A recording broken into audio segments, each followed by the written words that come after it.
વિસ્તારના જરૂરિયાતમંદ લોકો, સાથે સાથે સિનિયર સિટીઝન્સ અને જેમને પણ આંખની તપાસ કરવાની હોય તેમને અમે આજે વિનામૂલ્યે આંખની તપાસ કરી આપવાના છીએ। સાથે સાથે જેમને આઈ કેટરેક્ટ ઓપરેશનની જરૂર હોય તેમને અમે વિનામૂલ્યે ઓપરેશન પણ કરી આપવાના છીએ।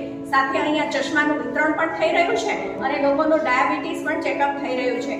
આજે આ કાર્ય થકી સેવા કાર્યના આપણે સૌ ભાગીદાર બની અને અમે લોકોનો વિશ્વાસ જીતી રહ્યા છીએ અને લોકોને અમારામાં પહેલેથી ઘણો વિશ્વાસ છે, એટલે આજે બહોળી સંખ્યામાં અહીંયા દર્દીઓ હાજર છે જે તમે જોઈ શકશો અને આ સેવા કાર્ય થકી અમે ઈશ્વરના આશીર્વાદ કમાઈ શકીએ એવી જ અભ્યર્થના। Thank you.